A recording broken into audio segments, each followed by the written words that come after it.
안녕하세요. 오지랖TV입니다. 오늘은 왜 한국교회 목사들의 다수가 보수, 극우 또는 우경화가 되어 있을까에 대해서 저의 의견을 말씀드려 보겠습니다. 그래서 제가 자료를 많이 찾아봤습니다. 물론 목사님들이 다 그런 것이 아니란 전제로 말씀드리겠습니다. 예수 그리스도는 진보 중에 극진보였습니다. 어느 역사를 보면 진보적, 개혁적 역사의 인물들이 아주 많지만 예수 그리스도는 역사에 커다란 획을 그었죠.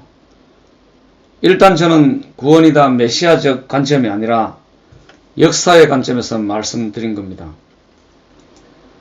어느 날 예수는 율법을 타파한다고 선언합니다. 당시 이스라엘 유대 땅에서는 일대 파란을 일으켰죠.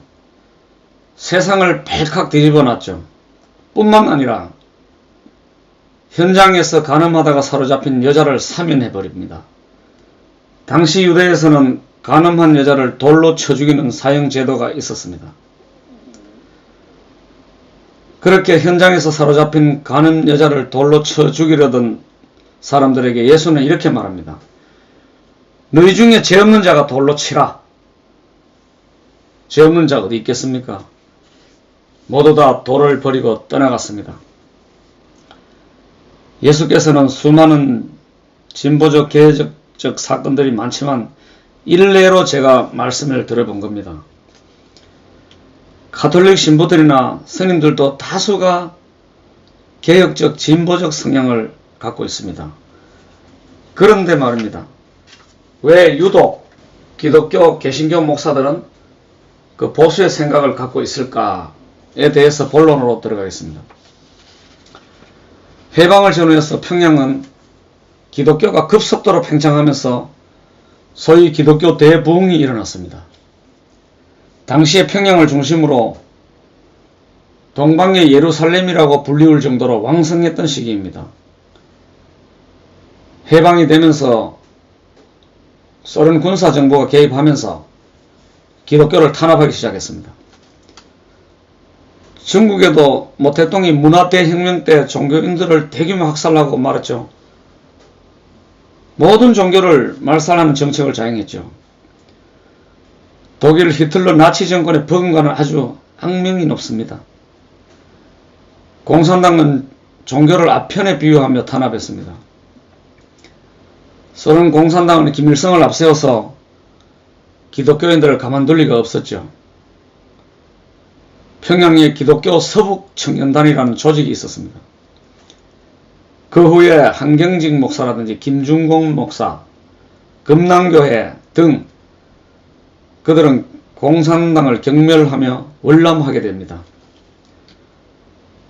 그들은 훗날에 한국교회의 지도자가 되고 한국 기독교인들에게 절대적 영향을 끼치게 됩니다. 저 역시 공산당이 싫습니다. 그들은 공산당의 부당성을 알리며 이승만 정권과 결탁하여 제주 4.3 양민 학살 사건 등 깊숙이 관여를 했습니다. 기독교 서북청년단의 공과 화가 분명합니다.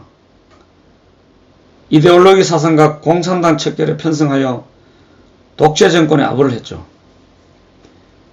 이승만 정부는 물론이고 박정희, 전두환, 독재자들의 구미에 딱 맞아 떨어지는 속된 말로 독재자들의 시녀가 되어버렸습니다.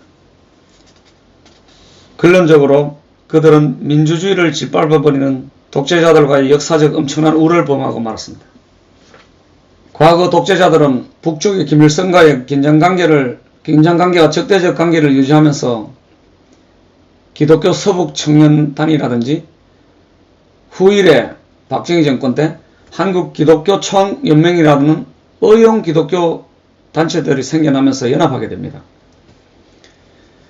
이들은 김대중, 김영삼 같은 민주 인사들에게 정치적 탄압에 동조합니다. 그래서 국민들과 민주주의와 인권을 호도하며 시대적 기류에 편승한 중대 범죄 행위를 한 거죠. 이미 제가 하고 싶은 주된 내용이 나왔습니다. 기독교 서북청년단은 한국 기독교의 초석을 놨습니다. 그건 인정하겠습니다. 분명합니다. 하지만 그들은 민주주의의 근간을 흔들어 버렸습니다. 그들로부터 제자가 된 오늘날 목사들과 신도들은 당연히 보수화가 되어버렸죠. 심하면 꼴통이 되어버렸습니다. 빤스 목사, 정치 목사, 정광훈 같은 일탈자들이 많이 생겨난 것입니다. 그 바람에 70년 동안 한국 기도인들은 세뇌가 되어버렸죠. 교회도 권위적이고 어느 단체이든 국가이든지 좌표 찍고 빨갱이 머리 하면 그 리더는 그 단체를 이끌기 아주 용이합니다. 다음 시간에 또 그런 부분에 대해서 한번 다뤄보려고 합니다. 서두에도 말씀드렸습니다만 예수 그리스도의 인연과 철학에 반하는 반기독교적 반민주적 행위를 하고 말았습니다. 표현이 적절할지 모르겠습니다만 그들은 양날의 칼을 휘두르고 말았습니다. 오늘날 양극화의 이념, 진보와 보수의 극한의 대립구도에 지금도 한국교회가 깊숙이 관여를 하고 있습니다. 그냥 종교는 종교, 목사는 목사, 고만치만 하면 되는데 아주 나가도 많이 나가버렸습니다. 극우 목사들은 종북, 좌파, 빨갱이 몰이 이제 그만하십시오. 시대와 국민들은 과거 독재 정권이 써먹던 좌빨몰이를 용도 폐기했습니다. 정광훈 같은 그런 일탈자들이 더 이상 안 나오길 바랍니다. 이미 아날로그 시대에서 디지털 시대로 3D 영상 시대로 제4차 산업혁명 시대가 도래했습니다. 스마트폰을 들고 있는 스마트한 국민들은 이미 집단 지성체입니다. 과거 언론을 통해서 국민들의 눈과 귀를 막는 데는 한계가 있습니다. 부디 시대 정신에 부합하지 않으면 도태되고 맙니다. 물론 저의 말이 100% 맞다라고 말하지 않습니다. 다만 역사의 사실을 근거로 말씀드리는 겁니다. 제가 어릴 적에는 한국 교회 교육이 사회 교육을 선도해 나갔습니다. 교회가 먹을 것도 많이 주죠. 참 먹고 살기 힘들 때 아닙니까? 교회 가면은 교회 교육 프로그램도 듣도 보도 못한 시청각으로 당시 아이들을 사로잡아 버렸죠. 하지만 작금의 시대에는 한국 교회가 세상 교육을 따라가지 못합니다. 제가 하고자 하는 말은 오늘날 아이들이 탈기독교라고 보면 됩니다. 일내겠지만 여러가지 복합적 이유가 있겠습니다만 과거 독재 정권에 세뇌되어 있지 않기 때문에 물론 안보의식은 상당히 결여되어 있을지 몰라도 적어도 종북 좌파 몰이에는 이들이 해당되지 않는단 말입니다. 그래서 극우 기독교 지도자 여러분 스스로 예수 제자라면서요. 예수에 반하는 그런 행동하지 맙시다. 새로운 패러다임을 바꿔주세요.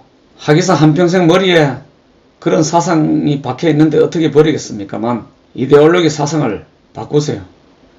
그냥 세월이 말해주고 역사가 말해주겠지요. 한 시대는 가고 한 시대는 또 오겠지요. 다만 세수로는 세부대에 넣어야죠.